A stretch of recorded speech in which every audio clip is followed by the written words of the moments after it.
What's going on, guys? Welcome to a brand new episode of the newly christened Renegade Home Theater, formerly the Renegade Pop Culture Streaming Wars. I'm your host, Mike. Joining me is our fearless leader, Keona. Hey everybody, season's greetings, happy holidays to all of you. And we've got the streaming demon, Jacob. Hello, everybody. And joining us once again, our old pal, Hayden. Hello. So today, our main feature film will be, of course, Wonder Woman 1984. But first, we have another movie that our guest would like to rant and rave about. Hayden, tell us about The Prom.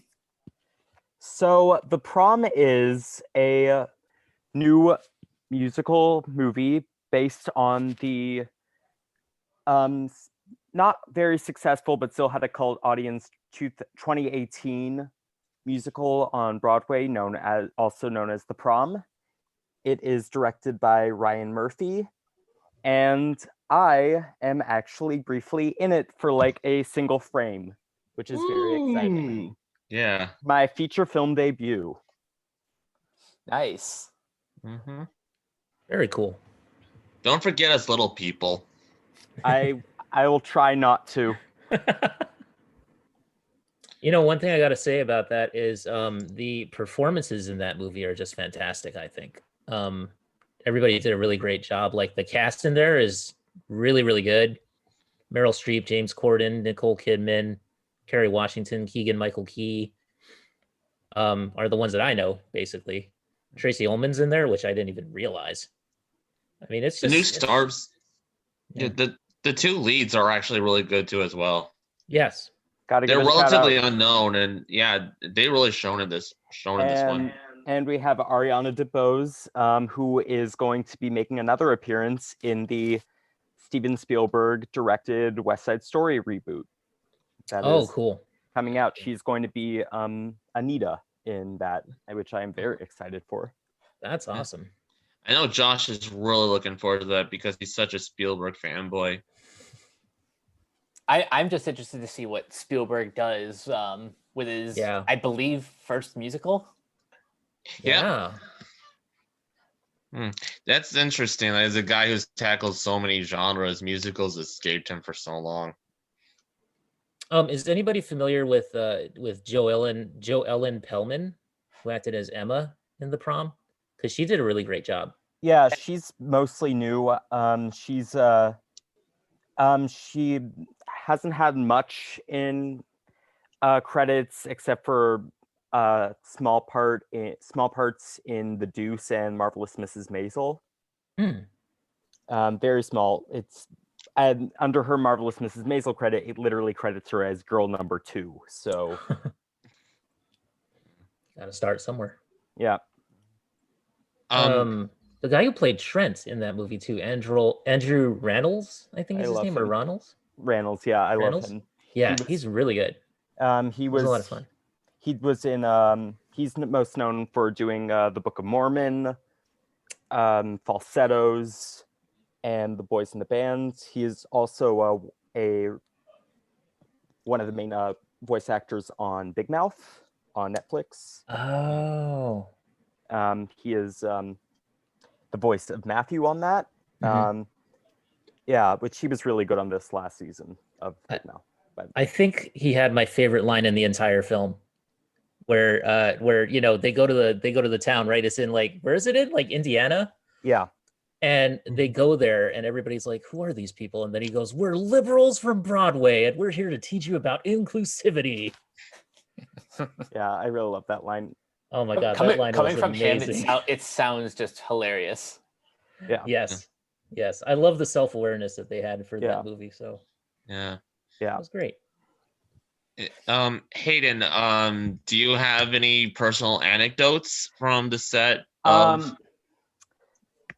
Well, for one thing, I can say that in person, Nicole Kidman is one of the most beautiful women I have seen in my life. She is. I bet. like she is stunning. The screen like almost does not do her justice. Like it's like magnetic. We got Wave 2 by Meryl Streep, which was pretty rad. Nice. Yeah. Yeah. We all have 2 degrees of Meryl Streep. Yeah.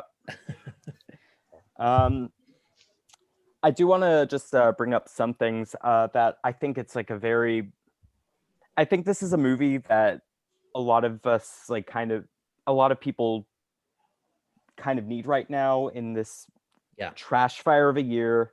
I think it's important that we have like a movie that's and also I think this applies to Wonder Woman as well, like just a movie that's ultimately very positive and embraces that in when so many people are struggling and not having a great time. What I like about The Prom is just how bubbly and energetic it is. It has no reservations. I don't think it's a perfect movie by any means. I think it does have some flaws. I think I actually don't mind James Corden in it like some people do, but I do think that that his performance at times verges on a little stereotypical, and maybe that an actual gay actor should have played that part, such as my 2 choices would have been either Nathan Lane or Titus Burgess in that role. Either of them would have been fantastic, I think. Yeah. And I think James Corden is fine in it. I think he's perfectly serviceable. That's my hot take about his performance, but yeah, I don't think he maybe should have been cast, because I don't think he quite got what made the character so great, because on stage the character is played by an openly gay actor who knows how to play up those stereotypes without leaning into like a caricature of something that he doesn't quite understand. I have watched this movie 4 times just at this point, because it's been like very helpful and therapeutic for me, to help me get through this like very, again, difficult year. I also decided to go see it at the drive-in with my now boyfriend on our 3-month anniversary now, which was pretty special.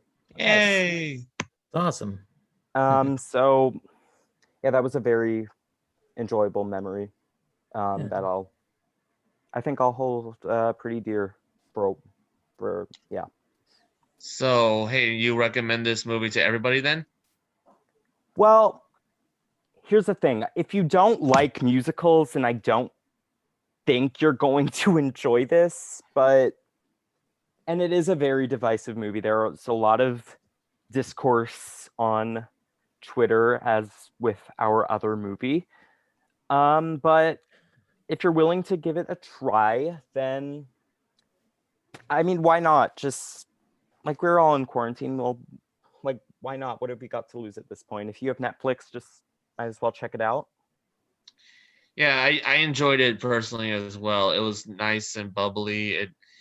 It was also kind of hard to watch for me as well, with what the characters go through and such, with kind of the prejudice and the discrimination that, like people's, I mean, thankfully we've come a long way, and that like where gay students can go openly to proms. I think much more, that's more prominent than it used to be like in the past decade, but there's still work to be done. Yeah, for sure. I think it's horrible to actually kick somebody out of a prom just because of that reason, Well, the thing is, this is like fully based on a true story that happened to a young lesbian, and like it's just so overly cruel that and like it's almost like farcical how cruel it is, but it actually happened. And in the movie as well, like even when they grant them when they grant the main character what she wants, to go to prom. They basically their loophole is they give her her own prom while everyone else like she has the entire gym. Like they give her the gym basically while her girlfriend and everyone else has their own prom. So it's basically almost like segregation in a way. And something that the film left out, I believe, for dramatic reasons in the real story was that the prom that they put her in real life, this is a completely different character. This is a different person in the character, I should say, was they actually put her in a prom with several I'm trying to think of how to say this. A lot of special education students. Oh. Which was like very discriminatory to all of them, and so cruel. And apparently, like, luckily they said the girl said that she ultimately had a very good time with people who weren't judgmental of her and were fully accepting. And she said if I recall correctly, she said she had a good time, like a better time at that prom in the end than she would have. But like, it's the principle of like how discriminatory and cruel that is. Mm-hmm. So I wish I could comment more, but unfortunately I have yet to see the prom. But based on your like positive reception, I think I might give it a chance someday. Give it a chance, man. It's good. Can I just say a couple of sequences that I thought were standouts without going into too much detail? I will just say that sure. The number in the mall was great. Yeah. Yes. Love thy neighbor. That was just amazing. And I also love the sequence in the monster truck rally. Oh yeah, that was great. Yeah. Because as someone who would probably enjoy a monster truck rally, I also was like sitting there going like, hey, these people have a point, but you know what? It's just the funniest juxtaposition. Yeah. There are actually I believe for pacing reasons that there's actually like an extended part of that song. Oh man. That they cut out. You can hear it on the soundtrack, but I was about to ask, like, that's great. And there is a picture that has been like kind of going around of Nicole Kidman's cut scene. That the scene they cut with Nicole Kidman where she's in like a very elaborate like rainbow like kind of boa configuration. Oh wow. It looks glorious, and I want to see those deleted scenes. Don't be a coward. Release those scenes. Yeah. Release the acceptance song. Full cut. I also like the scene prior to that where it was either Meryl Streep or Nicole Kidman. They were trying to get a suite in a hotel, and but the innkeeper's like, but the receptionist is like, I'm sorry, but we don't have a suite. And so I think it was Meryl Streep, but she just whips out an award from her purse. Yes. She keeps whipping them out like this, like it's currency or something. She's like, do you know who I am? Meryl Streep's performance, by the way, just fantastic as usual. Also, This is definitely, I believe, her finest singing performance. I agree. Because, like, in Mamma Mia, God bless her, she was a little iffy at times, like, perfectly serviceable, but not, like, amazing. Into the Woods, she improved. This, like, she really improved upon her belt, and, like, she sounds great, like, especially in the song where she's advocating on behalf of Emma. Oh yes. It's not about her. Yeah. How was she in Mary Poppins Returns? She was fine. She was singing with. She was trying to sing with a Russian accent. So yeah, that was a character song, I guess. Yeah, those ones are never easy to pull off. But the fact that she went for it, I think, is impressive. Even one who's notoriously good at doing accents like Meryl Streep. Yeah. My first Meryl Streep movie, I think, it was A Series of Unfortunate Events where she played Aunt Josephine. I believe that was mine as well. She killed it in that. Yeah. I think my first was The Devil Wears Prada. I actually watched that recently because it was part of the AFI Movie Fest movie club. There's actually a funny anecdote in that the actress that played her character in The Prom is actually going to play Miranda Priestley in the Devil Wears Prada musical coming out. Oh, Wow. that's cool. So they're gonna end up like switching roles. So that's a pretty. I don't know. I just find that fun. So, hey, more specifically, I want to know where can people see you in The Prom? So in the very final scene, at the spoiler alert, but not really inclusive prom, the very final song, "It's Time to Dance," I can be seen when at the end when all the LGBT kids are entering the actual prom. I am right in front for basically a half a second in front of the bully kids from the movie when they enter that prom. Yeah, you're wearing a golden tux. I am wearing a very lovely but also beautifully tacky golden tux, which I wish I could have kept, but unfortunately, I couldn't. You were also in the first episode of the Saved by the Bell reboot, weren't you? In the 5th episode of that. Actually. Oh, sorry, yeah. Yes. Oh man, I'm working my way to that. Both of these were like right before COVID hit, like within like the month before COVID. Oh, really? Like that I managed to get these. Incidentally, Saved by the Bell reboot is actually really funny.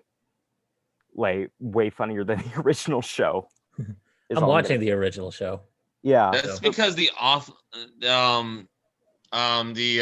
person behind the fuck Zach blog. Zach Morris is trash. Yeah, Zach Morris is trash. Zach Morris is trash, yeah. They're the head writer of this, aren't they?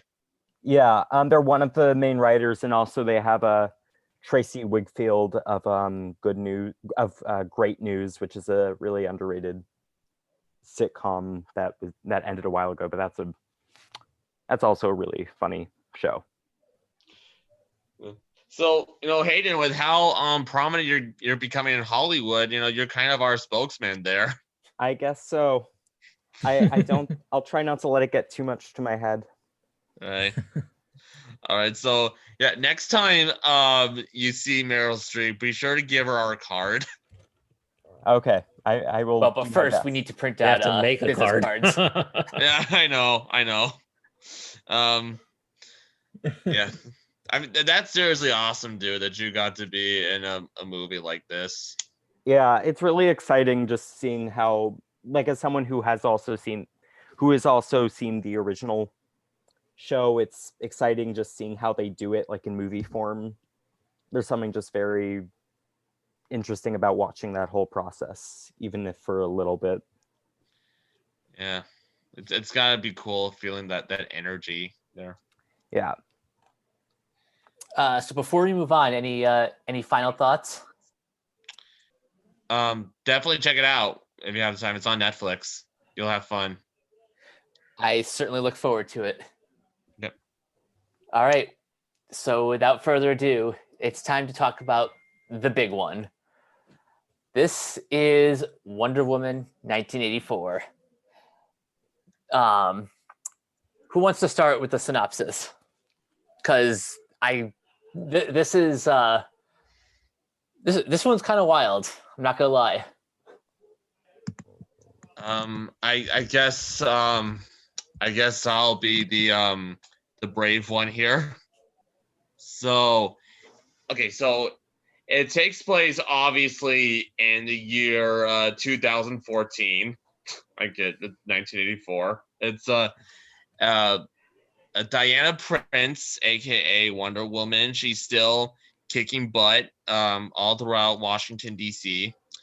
and she comes across a quasi but not really entrepreneur named played by Pedro Pascal, and making this his second Wonder Woman related project after the failed pilot for the TV show.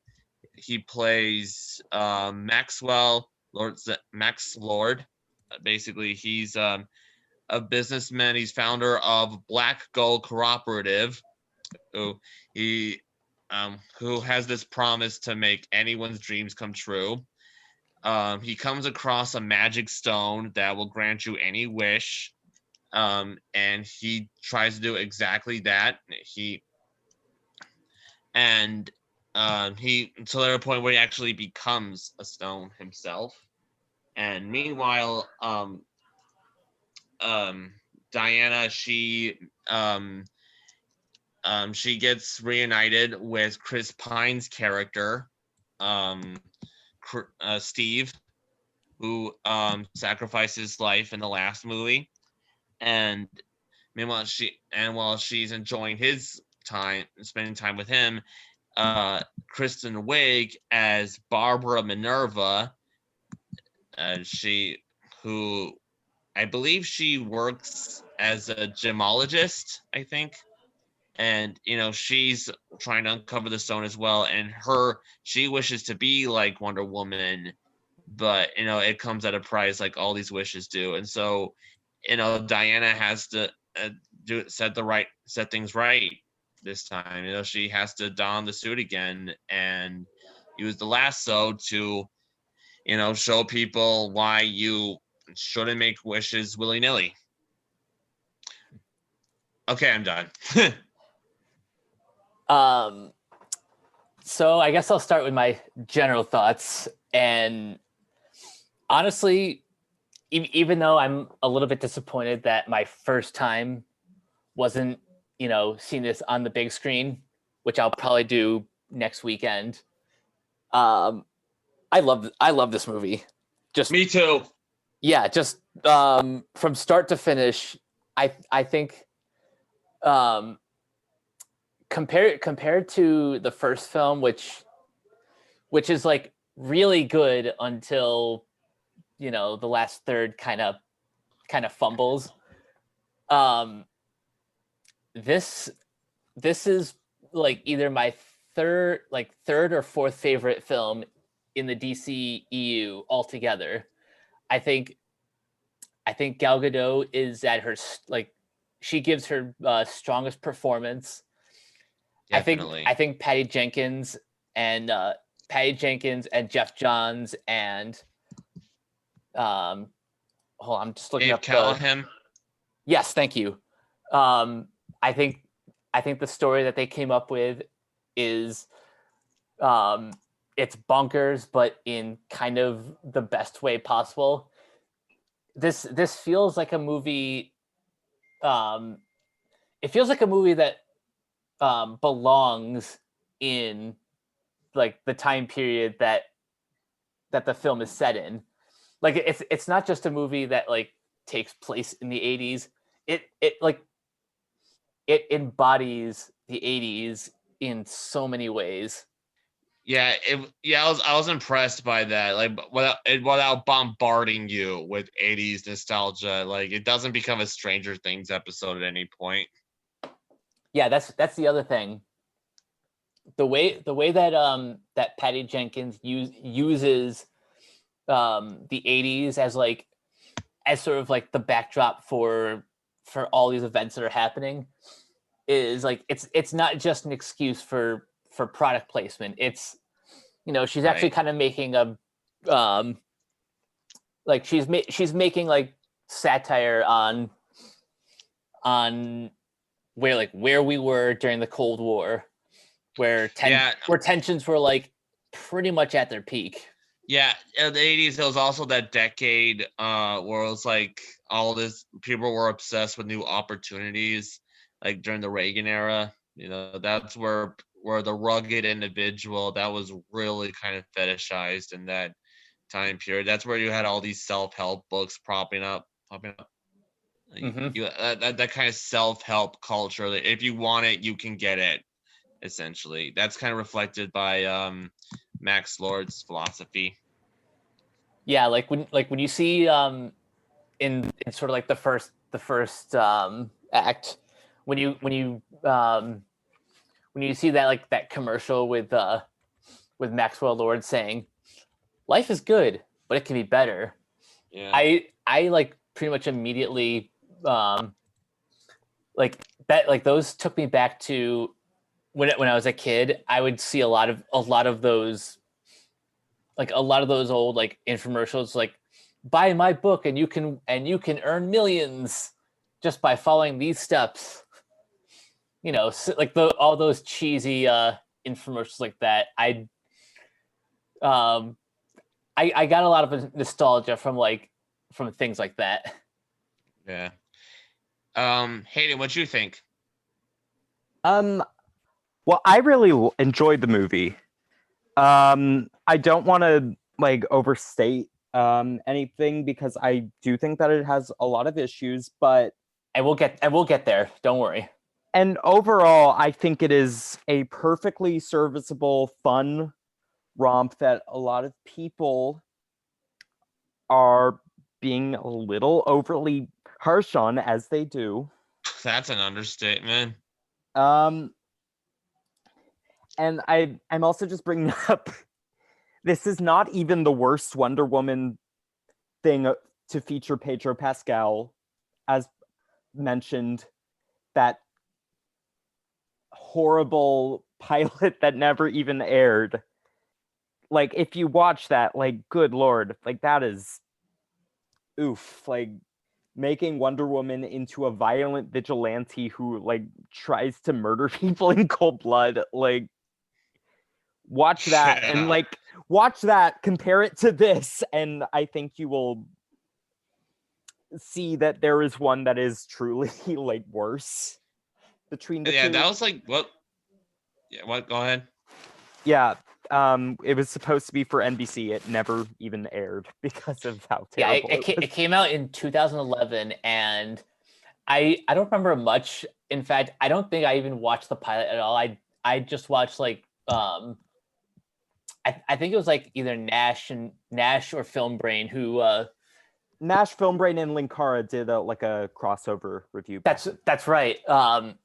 Which So I rewatched. I basically just watched the episode through their review, and my God, like just those clips alone were so not Wonder Woman, like in any way.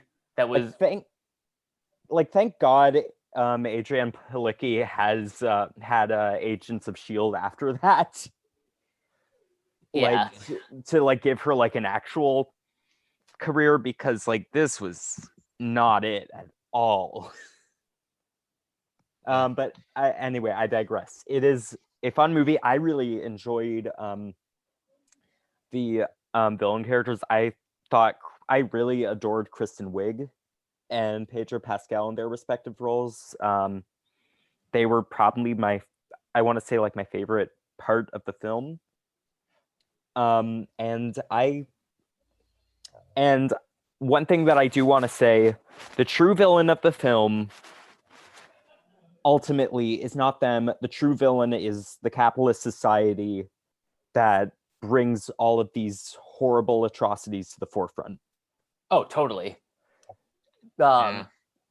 Well, we're gonna like ease our way into spoilers, but one thing I will say is that as Hayden pointed out, the true villain is capitalism, but just to drive that point home a little bit further, we get a lot more time with Maxwell Lord's son, who I don't even think is like a character in the comics. I think he's original to the movie. The comics, as far as I know, Maxwell Lord does not have a son. Okay, that's what I thought. And I think that's a cool little detail to humanize the villain. It was also, unlike Spider-Man 3, it wasn't manipulative like they did with the Sandman.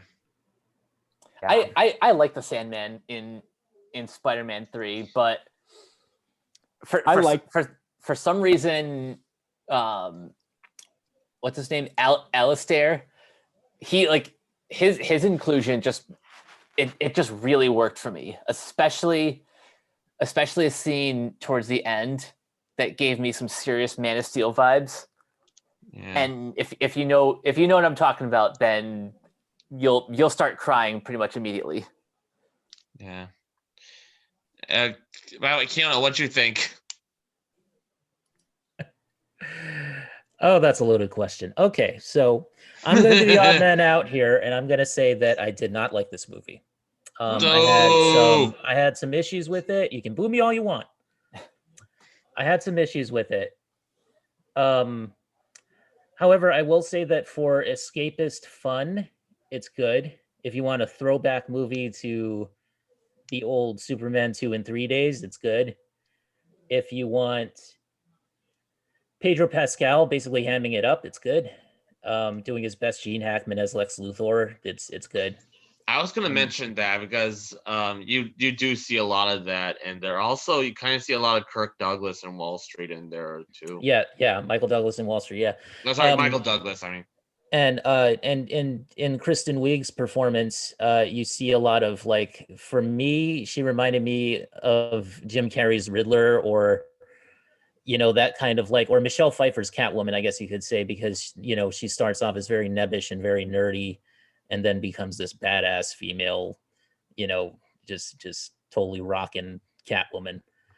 I will also mention that definitely is the template for this version of Barbara. Yeah, I'm also going to mention Uma Thurman in Batman and Robin as Poison Ivy, who I maintain is a great performance, because Uma knew exactly what movie she knew what it was, and she just went for it. And I still appreciate the hell out of that performance. Come at me. Yeah, no, I get you there. I mean, yeah, Uma did her job. She got it. I'll never forgive that movie for turning Bane into bomb, but that's just me. Yeah. That it has okay elements to it, and there are some things that I have a major problem with, like the pacing, for instance. I don't think it's a very well-paced film. I can see that, because there was a part in the third act where I think it was like the 2-hour mark was like, or even like when they're in the White House, and I was like, a better paced movie will probably have ended at this period of this mark in the movie. I think if it was a tighter script, then maybe it could have ended by now. I think you guys all know how I feel about Hans Zimmer. So I will just say this. I will say he used an orchestra, and I think that's good. But apart from that, it's a Hans Zimmer score, so not crazy about it. I think that Gal Gadot's great. Chris Pine is great. Even Kristen Wiig and Pedro Pascal were, they did their jobs. I wish that a lot of their roles were better written in this one. I feel like the first movie is far superior, in my opinion, even with the third act being kind of crazy and cartoony. I still like the first one a lot more. And for that first one, the third act in the first movie being iffy, we can thank Warner Brothers for that. Yes, we can. Yeah, that just revealed by Patty Jenkins. Video interference. She wanted a smaller part in it. She wanted she wanted a smaller climax. Yeah. But won't you at least admit that Maxwell Lord is at least a more interesting villain than Ares was? Interesting in terms of motivations, yes. Yes. Yeah. And how his arc resolves itself, I think. Yeah, I mean, Jeff Johns, who co-wrote this, he has a real thing about tearing down Maxwell Lord, because Maxwell Lord, well, I mean, Maxwell Lord was always kind of an iffy character, a capitalist, like you say, a cutthroat guy. In the comics and stuff, like he started out as like the financier of that era's Justice League, which was not the Superman version. It was more like the Booster Gold Blue Beetle version, so it was more comedic. Interesting. And you had this guy who was like the industrialist, who was like the financier, and that was Max Lord. And then later on, years later in the comics, basically Jeff Johns essentially took his character and made him a full-on villain who could push people into doing what he wanted them to do. So he had a power, and it was not by granted to him by any force of magic or anything. It was a power that he had, an ability. And so he basically turned into this megalomaniacal villain, and Wonder Woman kills him in the comics. Snaps his neck. Mm-hmm. And I'm surprised that I'm honestly surprised that Maxwell Lord survived the film. Me too. Yeah. So I was like, wow, I mean, if anything, Jeff Johns really has a thing for Maxwell Lord. I don't know what it is, but anyway, it's he's an easy guy to like make into a villain, I guess. But for me, just the movie itself, I don't know. It hit me. Yeah, it didn't hit me in the right way, I guess. I was not feeling it. I thought it was over the top, and the way that well, I won't go into it because of spoilers, but except later on maybe. But I mean, like, yeah, Chris Pine is good. He's good with Gal Gadot. They have nice scenes together, and I think they're the heart of the movie, and that's where I really connected with it. Kristen Wiig is borderline cliche for most of the film, and gets better towards the middle part, and then really gets worse at the end, in my opinion. So Okay. I also Well, want to. I go just ahead, want to Hayden. bring up one thing. How I was like getting a lot of chemistry between Diana and Barb. I just want to say, like, I was yeah, feeling a lot of we're traffic getting into that vibes. now. Like, yeah, wow. there was a thing there. Yeah. There was a spark. Yeah. I wonder if there was a draft, like maybe like one of the first drafts where that like they were supposed to be an item, and that was sort of like her motivation for wanting to be more like her or something. I can see that. Because I felt the spark. Yeah, me too. Yeah. Especially like when they're having lunch together. Mm-hmm.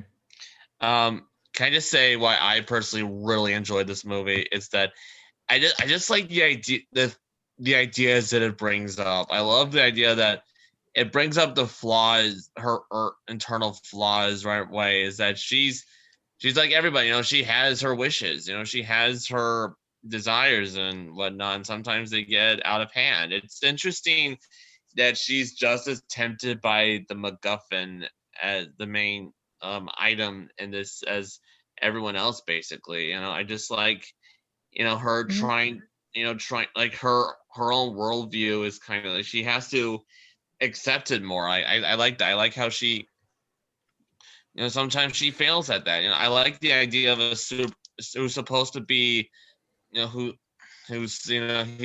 supposed to be a model for lower people, for regular humans to look up to, and they fail at that sometimes. I like that idea. I like how she learns just as much as they do.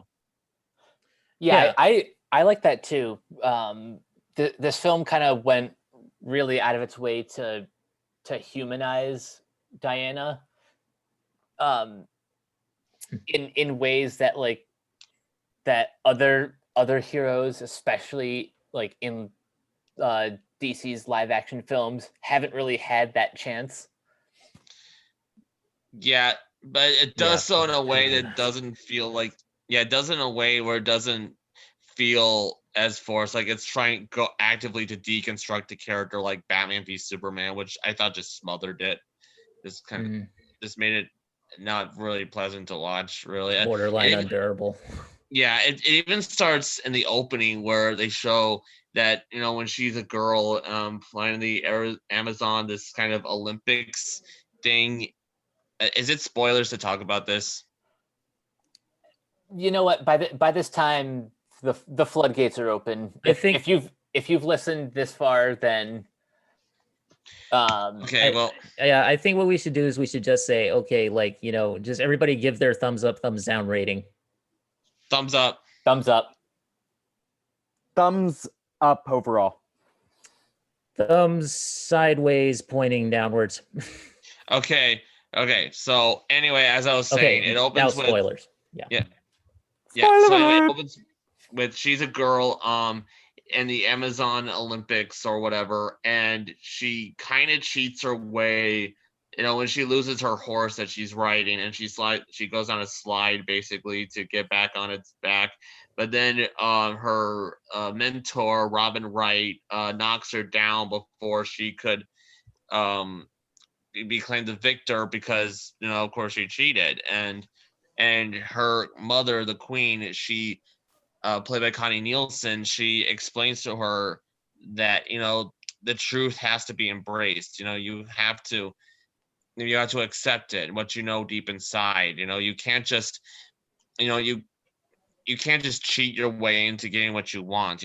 There's some things you have to value, and she's tested throughout this movie to embrace her innate morality, her innate philosophy, and all of that. And I like how this movie also tackles the problem of hero worship, where you wish so hard to be the person you want to, but you lose something. To the point where you're someone you're not, which we see in Kristen Wiig's character, and also in Maxwell Lord's character as well. It's a movie. It reaffirms Wonder Woman as the beacon that she's supposed to be, but also showing her human side as well, which I found very refreshing.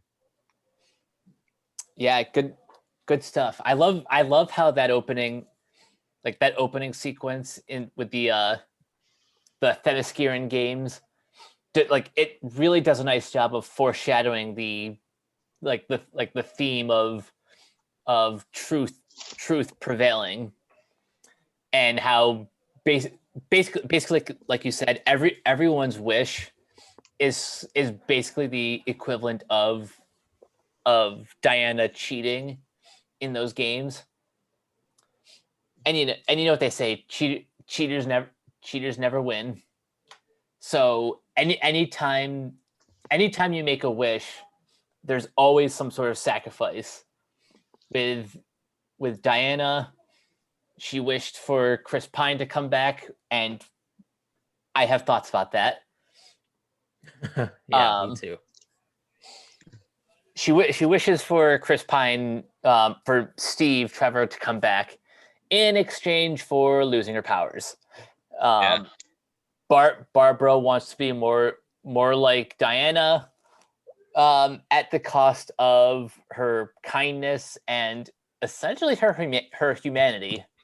And I kind of have thoughts about that too. Mm-hmm. I still stand by my 5-star rating on Letterboxd, but that doesn't mean I don't have observations about certain story beats. Yeah, one of those that I would think is important to bring up is there are some somewhat uncomfortable stereotypes in the movie every now and then, that some people have picked up on, and that's one of the critiques that I will agree with. Are you talking about the scenes that take place in Cairo? Both the scenes that take place in Cairo and the Mayan proclaimed shaman. That was Oh, strange. Right. Yeah, it's this. That was a bizarre little. And then he literally disappears at He the end of that disappeared. scene too. His name was Frank. Yeah, Yeah. Okay. like that's one thing that I'm like, okay, yeah, they could have done that a little bit. That was a little. Yeah. Maybe do a few rewrites here and there just to Yeah. figure that out. Oh boy. I was like, wow, really? Yeah. Yeah. I genuinely had a good time. I should mention there was one flaw I have with it. It's more on the technical aspect of it. Okay, this movie was shot in IMAX cameras. But the only two scenes that utilize it are the opening scene and the final scene where she's walking around Washington D.C. and it's Christmas.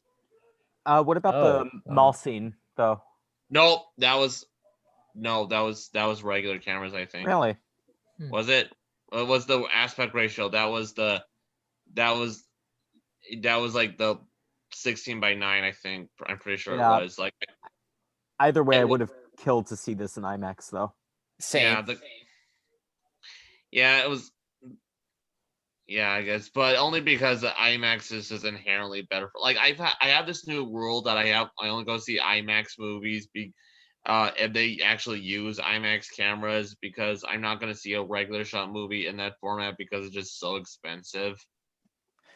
Yeah, aren't tickets like minimum $20 for IMAX?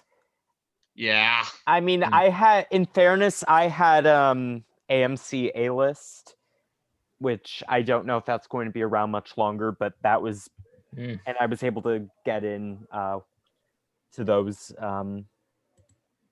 back before COVID times, so I was able to take advantage of the IMAX there. Oh. Yeah. IMAX. I used to hate IMAX as a kid. Just because of how loud it was. Thud, the audience is now deaf. Yeah, that Tiny Toons bit. Can we just agree at least that this is a movie that wears its heart on its sleeve? Oh, absolutely. Yes. This is kind of what I was talking about when I said it feels like a movie that like belongs in the setting. Yeah.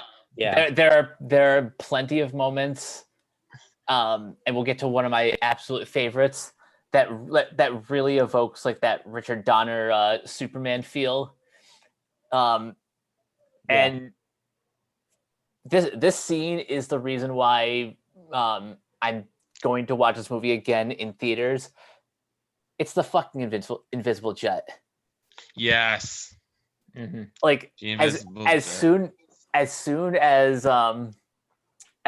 Diana said, like, there's one way I know how to take us off the radar, and then she starts like conjuring up the invisible magic, and I'm like, oh, they're not serious, are they?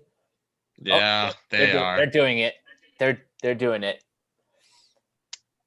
So are she and Steve not invisible, or are they invisible as well?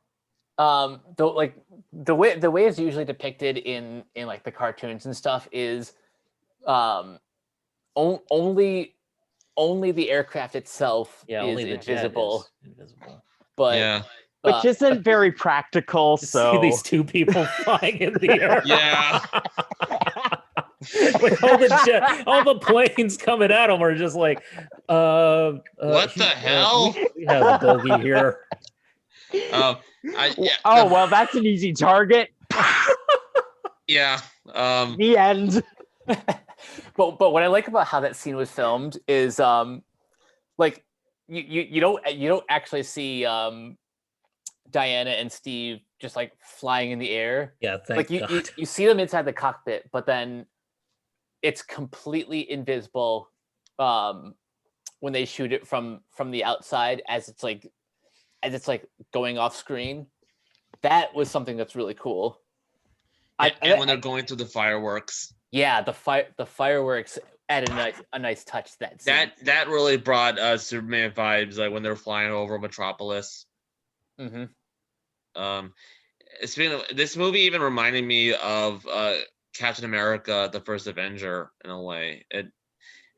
And that just had that spirit as well. And people even bring up the Sam Raimi Spider-Man movies when they talk about this, like how it just embraces that heroism and the optimism of of a superhero, what they're supposed to bring. And honestly, this would have been welcome even if 2020 wasn't such a shit year. I would still embrace this with open arms. Yeah, another thing I want to bring up is I do wonder how much of the disappointment that people are experiencing is due to the constant delays. It could be, just because people have just forgotten what a genuine blockbuster looks like. Not for everybody, mind you. I just think that I'm wondering how different the reaction would have been had COVID not occurred and screwed everything up for everything. Honestly, that's a really good question, because we talked about how Maxwell Lord is a very unsubtle XP of President Trump. So, and I think one of the original release dates for this was like June of 2020, and by that point, 45 would have still been in office. So I'm wondering how different this film would have played to it. Honestly, the only thing that makes this a less subtle, actually no, Trump, he's clearly a Trump caricature, but it's not obnoxiously so for the mere fact that that unlike Trump, he's actually sympathetic. Oh yeah, that's true. I think he has a little more of a backstory that causes him to turn out the way that he turns out, though. Like he doesn't.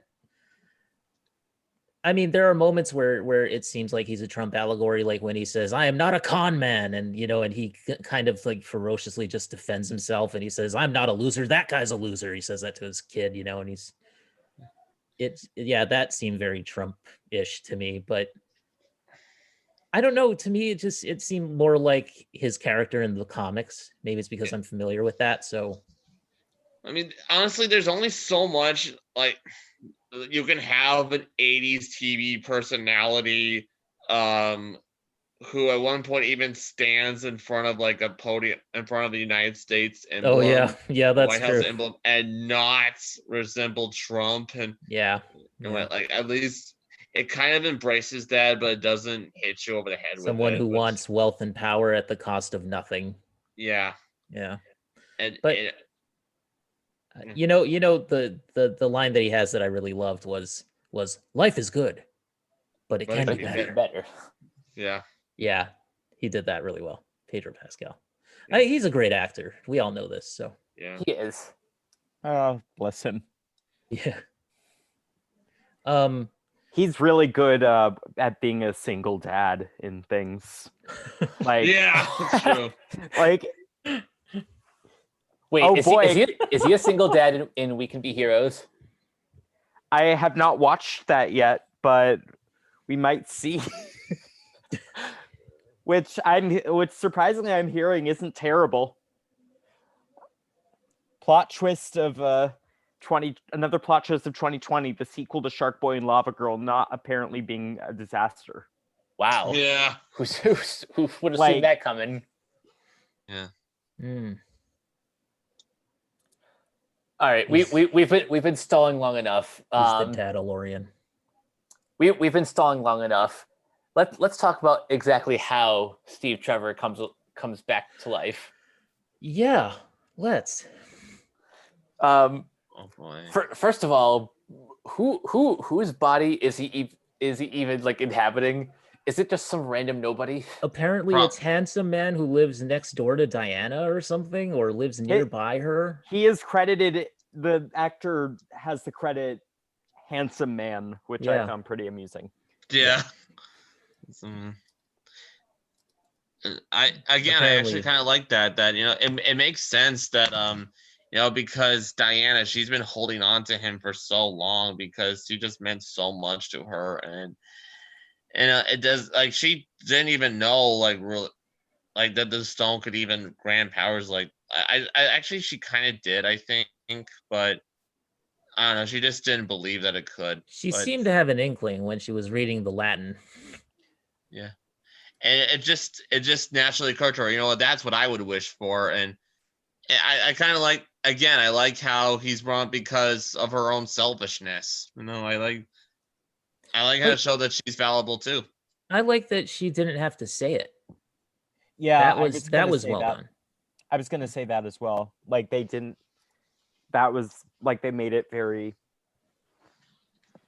Yeah, like it was personal to her. You know. Like and they explained it through like visuals overall. Was something Yeah. that, like they did. yeah, when the cut to it is watching it tips over.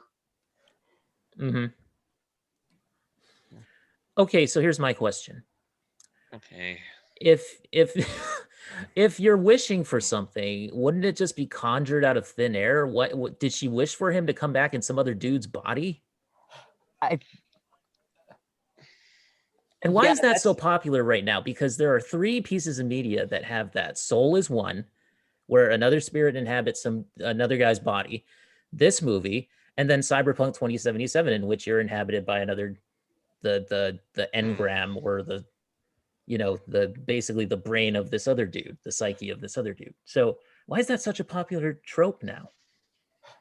Well, I think maybe it's because he sees, he likes the fact that he's in a better body, a more strapping, like it's like he pretends that he ends up becoming something he's not too, just like Kristen Wiig and Wiig, I should say, and Maxwell Lord.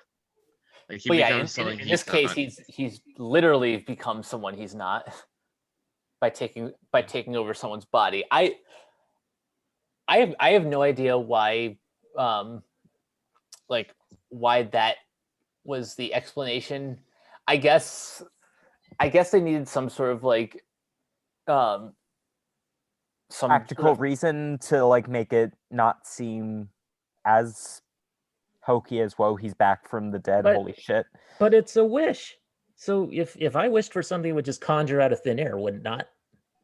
I mean, I think it would have to be an oddly specific wish for it to happen. But anyway, that's just my issue with it. But and then it ends up being Chris Pine for the audience's benefit, and the whole time she's seeing the other dude.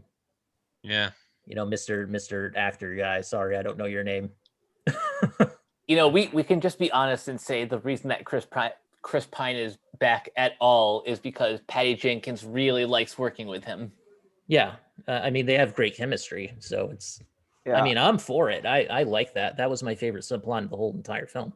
Yeah. When I saw that he was back in the trailer, I was kind of like, oh, really? This, like, he it just kind of took away the power of his sacrifice. But honestly, I at first I thought it was like a gift from the gods or something, like something as a reward. Yeah, that's what I thought too. For Diana, but then I liked it turn out that it was her wish, and they actually show the consequences of that. And he actually says to her, like, you deserve better than this. There's a whole world out there. You just can't keep holding on to me. And she gets her powers back by renouncing her wish. And I like how that's her arc as well. She becomes even stronger than she used to be because of that, because she understands the idea.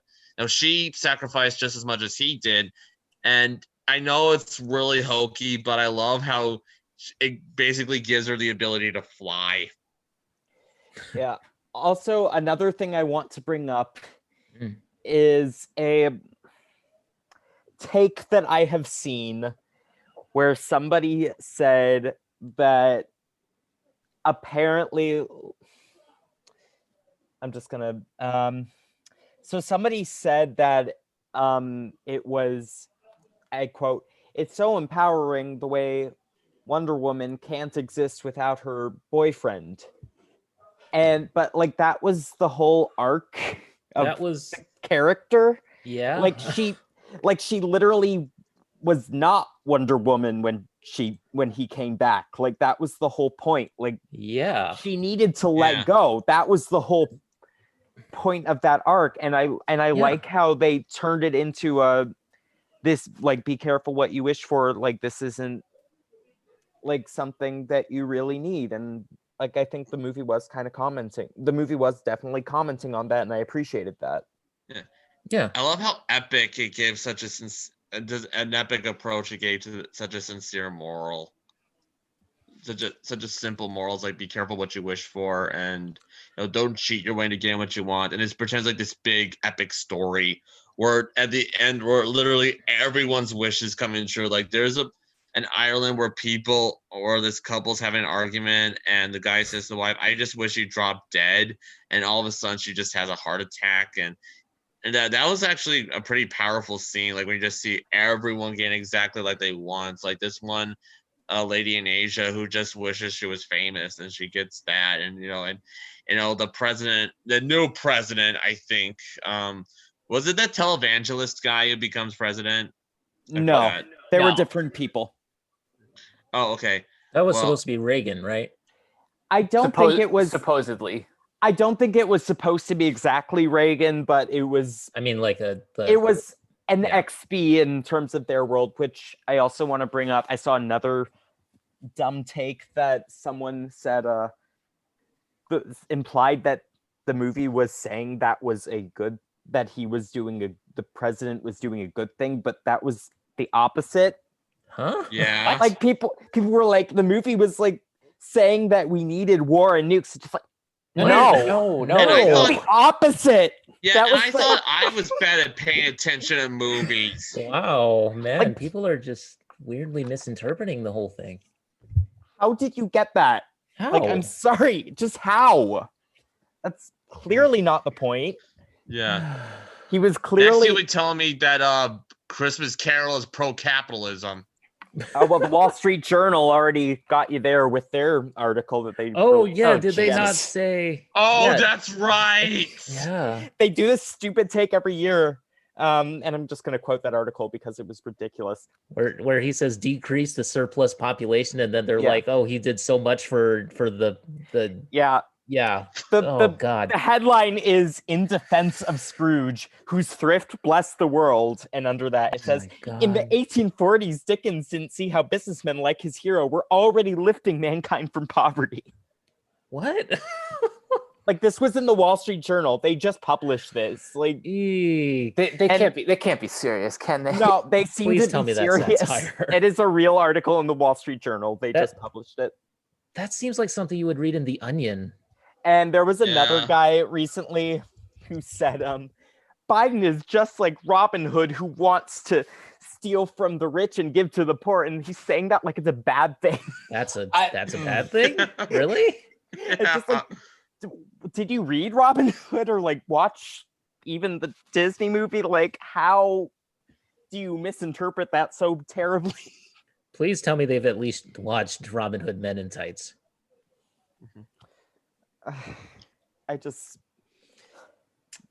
People need to get better at comprehending things. I'm sorry. I guess.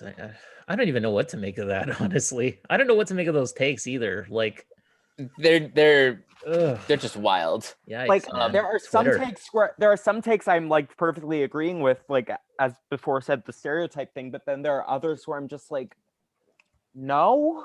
Yeah. On a lighter note, one of the funniest visual gags in this movie is one of the guys wished for a farm. Oh But- yes. Yeah. Oh yes. But my cows. But my cows. I asked for a farm, but I didn't mean here. Can I just say also, I watched it literally just hours ago on HBO Max for this one. It is incredibly surreal seeing a movie I just watched in IMAX on a smart TV literally the day after. Oh, that's got to be Like I surreal. remember how weird it was watching Onward on Disney Plus just like 2 weeks after seeing it in theaters. Yeah, This year is weird. remember that. All there is to say. This year is This year, is very strange. strange. Yeah, it's like the Twilight Zone. But it's the Twilight year.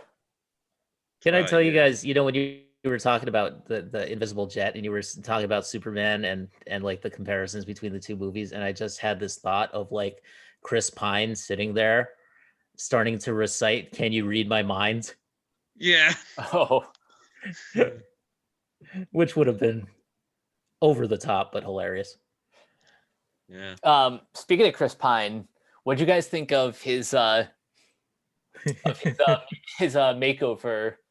montage? His 80s fashion show. Yeah.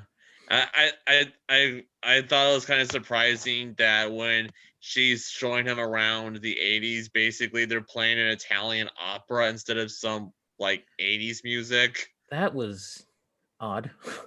Yeah, it's like and I think the only song that's featured 80s song in this entire movie is one Duran Duran song. Yeah, I think so.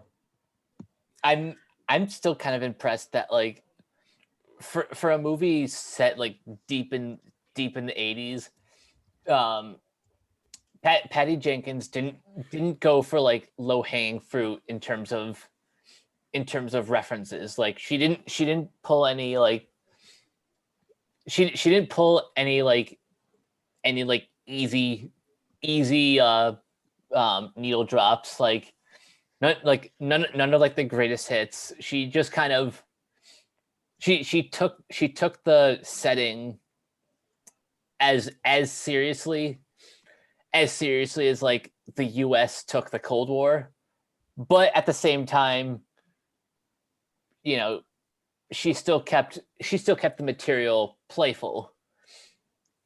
Yeah, I personally wouldn't have minded like a more eclectic 80s soundtrack. Like I would have killed me too. for that. But at the same time, I'm not going like, unlike some people, I'm not going to say that was like the worst thing about one of the worst things about the movie. Like some people have been actually saying like that's one of the that's one of the criticisms that I've seen, which is not like that big a deal. Like, well, I guess if you want an action movie that's got the 80s soundtrack, then go watch Atomic Blonde. That's true. Like that, you'll get your 80s fix with that movie. Yeah.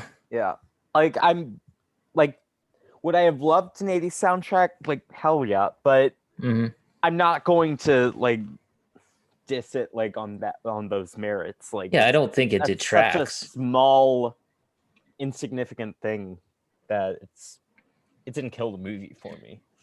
Yeah. Speaking of Atomic Blonde, I have to wonder if Jenkins watched that movie before shooting the action scenes in Wonder Woman 84, because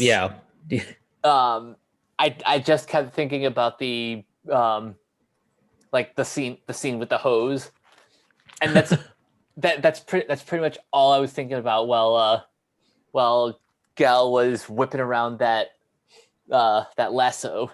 Yeah, totally.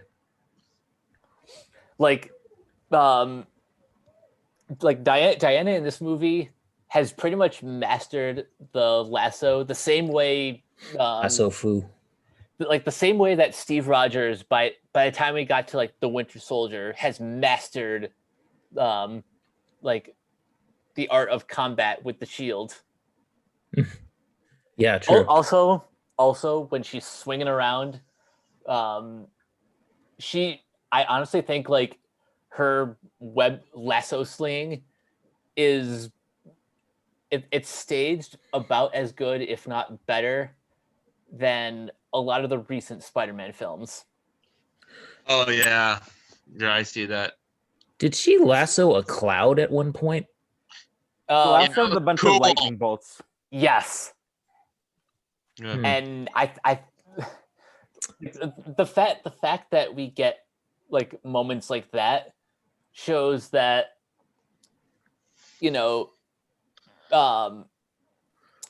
it shows that like Jenkins knows that this genre is ridiculous, so she's gonna have fun with it. I gotta say, this movie even fixed the Wonder Woman theme for me. I never liked it before this, not even in the original Wonder Woman. It just sounded way too grungy for me. You didn't like the Tina Guo version? Her on the electric cello?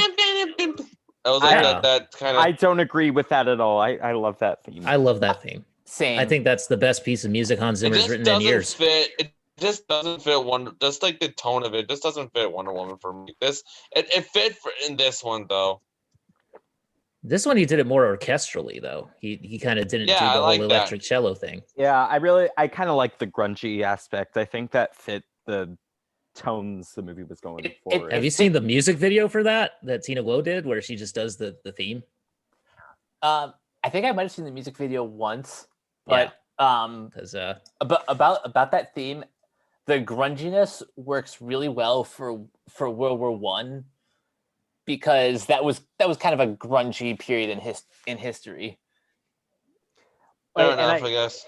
Also, like, whenever I listen to that, like, I put on my headphones and I'm just like, hell yeah, I'm Wonder Woman. I'm coming at you. And it makes me feel like a badass. That's kind of what it does for me. Yeah, I think I like the original a bit more, but this was not bad either. I mean, I like it as an orchestral piece, and I like it as Tina Guo just laying waste to an electric cello. Even with like the more like orchestral version, I think towards the third act, there's still you can hear a little bit of that electric cello. You can, mix. Yeah. I'm sure they had her on there. I'm sure that she was, because I have no doubt she's featured on Hans Zimmer's his group of musicians that he likes to bring on. So one little beef I have about Cheetah is that, so in the film they establish pretty firmly that you only get one wish, and yet somehow Barbara ends up with two wishes. I think I was thinking about that. I think she renounced the first wish and traded it. Well, he did tell her, I'm feeling generous. Yeah, I mean, it could be both. Like, it could be like, I'm feeling generous. I'll let you do a new wish instead of this. I think, he's able to grant his own wishes, so I think he wished it for her.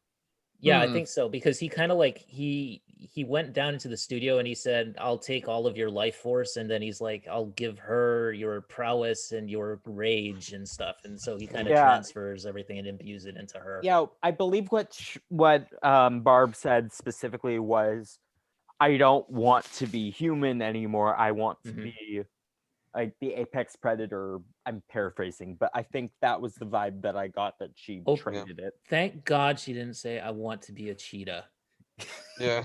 I want to be a cheetah. I thought she was going to say that, because I thought she was going to be like, I want to be an apex predator, a cheetah. It would have been really like if she kind of meant, I want to be a cheater.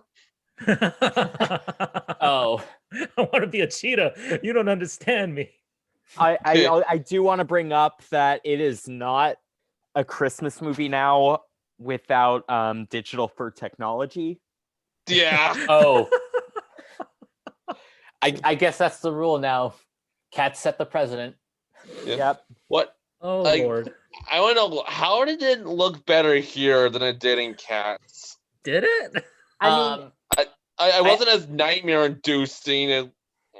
I think it's because Patty Jenkins did the smart thing and shooting a lot of those action scenes in the dark, so that it obscured the uncanny valley of it all. Also, and maybe it's because you're actually supposed to be scared by it. Also, Tom Hooper is not the best with special effects. He's not the best with regular effects. Yeah, but like specifically, he's not great with CGI things. Apparently, he didn't like have trackers on the set of that movie, which God. And also they were rushed. Those poor effects artists were so rushed that they had to do a lot of work like overtime, like that they barely got the movie finished on time. They The didn't get effects the movie didn't even finished like on time. They were not finished by the time the movie came out. the Did they- CGI didn't even look good in Les Mis. The CGI it Hmm. did not look good in that movie either. So Did he's they just ever not. release? I'm sorry. Go ahead, Jacob. Is it, go ahead. Did know they what ever you can release the say. butthole cut yet? Yeah, I No. knew you were gonna go there. No, there is still no butthole cut. Damn it. Yeah, yeah. Honestly, if Tom Hooper ever, and this is a big if he ever is allowed to do a directing job ever again, it's sure as hell not gonna be a musical like Les Mis or Cats. It's I just gonna, I wanted him to do Starlight Express yeah. and like have their heads like imposed on like freakish trains. Oh Jesus! I want that movie. I propose we have him reboot the Cheetah as a standalone villain-focused film, just like Joker, except it'll be called Cheetah. Yeah. The only propose question that. is who we're gonna cast. Give Kristen Wiig another shot. Who cares? Yeah. Like Man, oh man, well, that was a way to treat Wonder Woman's nemesis. I don't know. I will say, well, let me ask, do you do you like the way that Cheetah was portrayed in this film, or would you have preferred that they save her transformation for like the third film and have like this film like just be have her as sort of like a secondary protagonist? Like a sub boss. I wouldn't have opposed to that. I wouldn't have been opposed. no, me neither. It would have been a cool idea, I think. Yeah. Because having her become the Cheetah based off of Wish is pretty dumb in my opinion. Like I didn't really care for that choice. I think it would have been more fun if she had just fought Diana as she was fighting her, like in that human form with overly done eyeliner. And we kind of studied that in the White House though already. Yeah, I mean we kind of did that, so I don't know. They just needed a big CGI fight at the end, which yeah. At this point, you just kind of have to accept that that's the way it works. How did she survive being electrocuted though? Right. How did she live through that? How? What was that about? I thought she was dead for sure. Yeah. Then actually Wonder Woman would have been an actual killer. And actually she would yell into the camera in despair.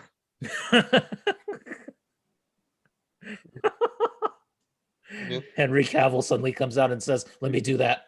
Let me do that for you." And it's like, yeah!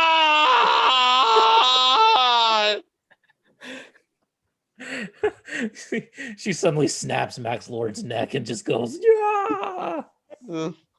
Yeah. Oh no! And his kid and Alistair's right there next, like doing it. Next DCU movie is Infinite Crisis. Yeah. Yeah. Okay, let's talk about this. So, at the end, when they're doing the whole montage of everybody renouncing their wishes, which, by the way, Pedro Pascal was magnificent when he was just sitting there and he was feeling everybody's wishes and stuff, and he was going like, granted.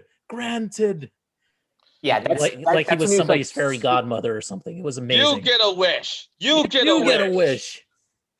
Yeah. That meme is so old. I apologize. That's okay. That meme is pretty evergreen now. It's so It'll never die. Works. It's etched into society at this point. But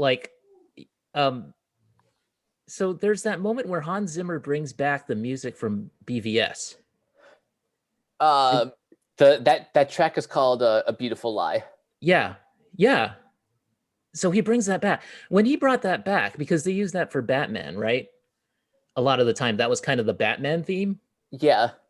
So when they brought that back, I swear I was thinking that they were going to show Ben Affleck sitting there with his two parents. Oh, that would have been cool. Like, I thought we were going to get that cameo because he was using the literal Batman theme from BVS. And I was like, oh my God, are they going to do that or not? I mean, like, I don't know if I'm glad that they didn't, but that would have been interesting. Or maybe like have like Superman, like his wish is that Krypton was never blown up. Yeah. Or, you know, I don't if know. Jared Leto wished that he was Heath Ledger. Jared, you just see a shot of the Joker saying, I should have rethought these tattoos. Yeah. Side Now note, I'm hurt. it's Really? his birthday today. Really bad. It's Jared Leto's birthday today, side note. Happy Of course birthday, it is. Master Leto. Happy birthday. Not that we care, because he's probably because it's potential, saying this for legal reasons, it's possible that he might be running a cult, but I'm not gonna say anything other than that, but yeah, he's weird. An interesting fellow. Yeah. Man, oh man. You One, suddenly one, see one like more, Margot one more scene I want to sitting talk there. about. It's the scene. It's a scene where Barbara like kind of has her big heel turn moment when she kind of like realizes that she wants to be a villain. When she sees the like that drunk on the street, The guy who accosted her, yeah. The nice guy. What did you guys think of that scene? Catwoman in Batman Returns. That's what I thought. Well, yes, but the thing I kind of take issue with is on the one hand, like the past couple years have kind of like trained audiences to sort of root for like the female character to, like, you know, get justice for the slime ball who is you know, harassing her. But the movie frames that moment as like a bad thing, because she gets her revenge, but then just takes it like three steps too far and ends up almost killing him, if not like actually killing him. Well, Diane, she kind of almost killed him too, didn't she? Well, it was just one little push. Yeah, I do agree. I thought that was done a little awkwardly. I mean, I kind of think I was more on the side of Barb than anything. I thought that was a little bit weird. Oh no, in universe, I was totally on Barb's side, but from a narrative perspective, the execution wasn't as clean as I'm sure was intended.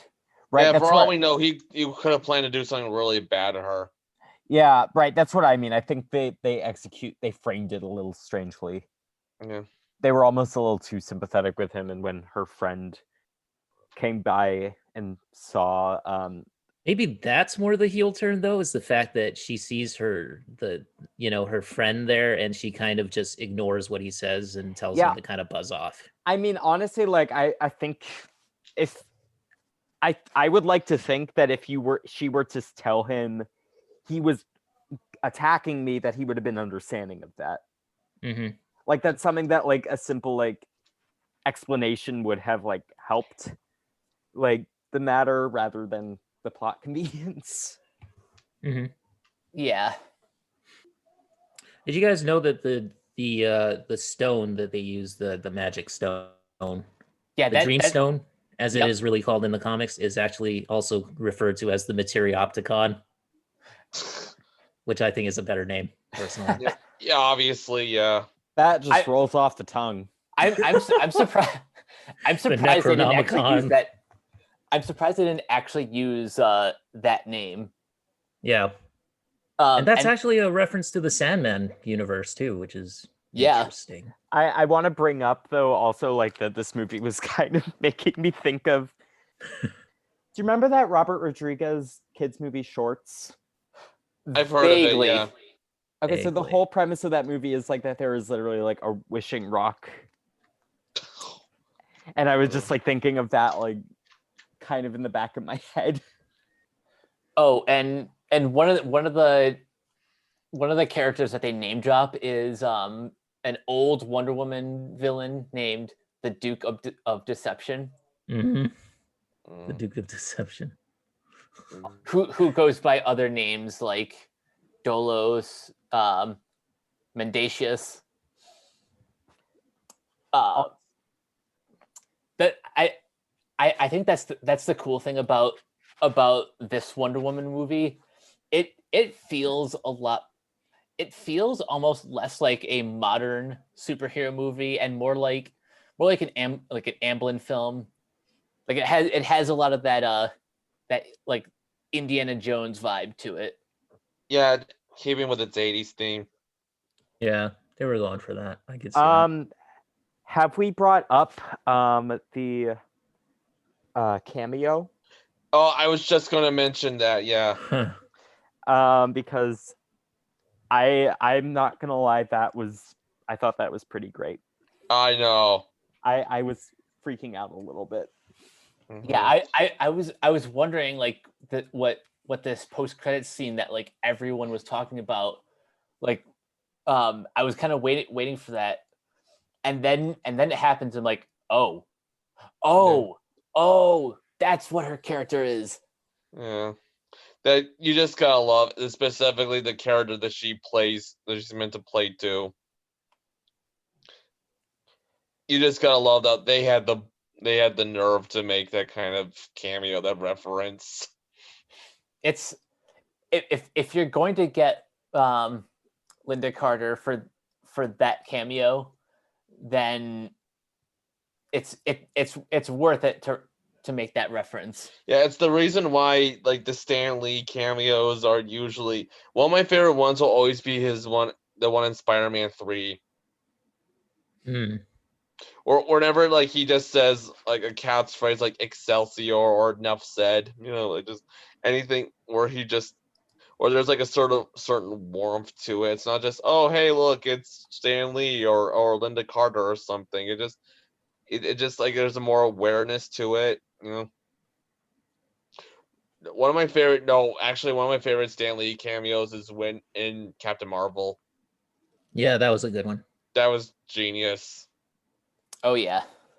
Go So ahead, Mike. as we're winding down with this review, and don't worry guys, we will one day actually do the DCEU podcast, but just for now, off the top of your head, where would you rank this among the rest of the DC films so far? Go ahead, Keona. Somewhere in the of the DC films, I would say somewhere in the middle. All right. For me, it would be. I have not seen Suicide Squad or Aquaman or Shazam, but I have a feeling that even after seeing those three, would either be this movie or the original Wonder Woman, which would be my favorite. Nice. For me, I would say upper middle.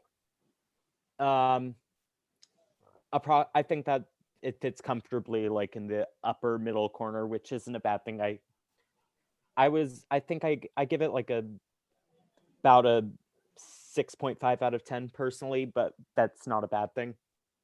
All right. Which I did enjoy it. Yeah. I think as of now, and this could change after rewatching the others, my tentative order would be Shazam at number 1, Birds of Prey at number 2, this would come at number 3, followed by the original Wonder Woman. Then BVS, Man of Steel, Suicide Squad, piles of rocks, piles of dirt, Justice League. Oh wait, shoot, I forgot Aquaman.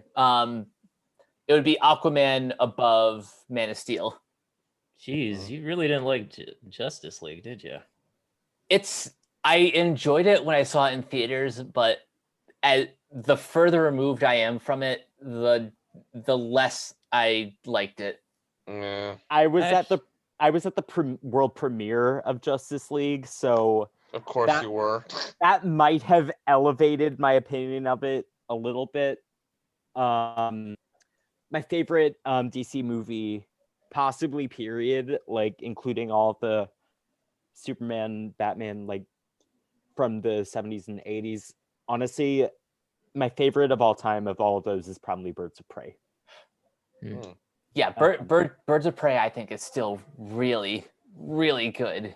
I adore Birds of Prey. On a side note, Warner Brothers or somebody, please release Dead Pigs. Dead Pigs? Agreed. For those who don't know, Dead Pigs was the directorial debut for Birds of Prey's Kathy Ann. Oh, I didn't know that. Okay. Yeah, it premiered at Sundance in like 2018, and nobody has picked it up yet. And it got positive reviews too, which is strange. I just hope one day it sees the light of day. Yeah, I'd love to see it. So final thoughts on Wonder Woman 84 before we wrap things up. Do you want to go ahead? Like I said, I have issues with it. It's not my favorite. I don't think it's even as good as the first one, but it depends on what you're looking for. If you're looking for a throwback film that's got a it's got a little 80s nostalgia, it's got a little cheese to it, I would say give it a shot. It's an absolute blast. It's just I was smiling almost the entire time. It's just a great blockbuster. Which is what we've been needing recently. I think everyone can agree on this, whether you're watching on HBO Max or in the theater. It's a great expansion of the character of Wonder Woman. It's just pure escapism. It's just a blast. Definitely check it out. Hayden? I really enjoy it. Check it out. Yeah, not much to say.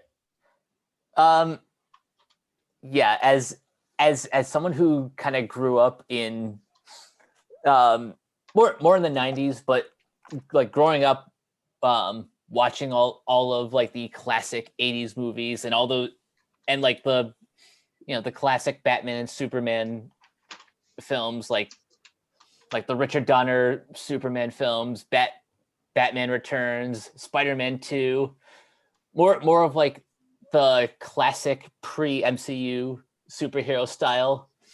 This movie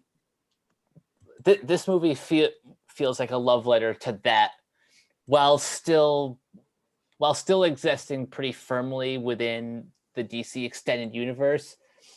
And if you're a fan of Gal Gadot's portrayal of Wonder Woman, I would definitely recommend seeing this movie at home if you don't feel comfortable going to the theater, or if you are comfortable, then you're going to want to see this on the biggest screen possible.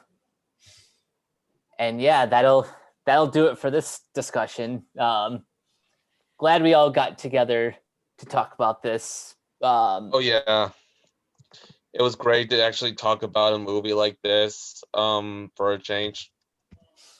Yeah, it's been a while since I've seen like a genuine blockbuster, even though I wasn't even though I didn't get a chance to see it in theaters. It still felt like an event. Yeah, that speaks to the power of it, actually, that you actually feel like you're watching it in the theater. Yeah, that shows how good of a movie it is, I think. Oh yeah. It's a much better blockbuster movie than Tenet. Which I Agreed. still haven't seen. Agreed. Wholeheartedly. Yeah. Hey, have you seen Tenet by any chance? I have. No, sorry. Sorry, Hayden. Oh, Hayden, yes. I go. have not yet. I am going to very soon though. All right. I might make it my New Year's Eve movie. Yeah. Well, be sure to turn on the subtitles though. You're going That's and also a partially notepad. That's partially why I chose not to go to the drive-in to see it. I wanted to be able to have those subtitles prepared. And have the rewind button on standby. Okay. Be sure to listen to the exact same sentence like 10 times just to figure out what the hell they're talking about. Or if you really want to have fun, rewind and fast forward at the same time. Oh, clever. Guys, I also want to mention a movie that we received the chance to actually watch a screener for, which was White Lie, which was a 2019 independent film about a girl who basically cons the world into thinking that she has cancer in order to get fame and fortune, basically. Yeah. She wants to get like scholarships and that sort of thing and just get a whole bunch of money from people and just ends up scamming a whole bunch of people. It's a character study. It's a dark film. Quite good, actually. Directed by Yona Lewis and Calvin Thomas and starring Casey Roll, Amber Anderson, and Martin Donovan. So it's got a great cast, actually. And it's very well made. And it's like I said, it's a darker film, but it's a good character study and it's very intense. So I actually really enjoyed it. I will have a written review of that pretty soon. I'll try to get that out before it's released on digital. Mm-hmm. And hopefully next time we do one of these home theater episodes, maybe we can talk about it too. Oh yeah, that'd be fun. Yeah. But for now, where can everyone find you guys online? Hayden, I'll start with you. I can be found on Twitter at the Hayden Wilder or on Instagram just at Hayden Wilder. And Jacob? You can find me on Facebook and Twitter. In both cases, it's Jacob Crable, KREHBIEL, and I'm also part of the Renegade Pop Culture Facebook page, your Facebook group page. And Keona?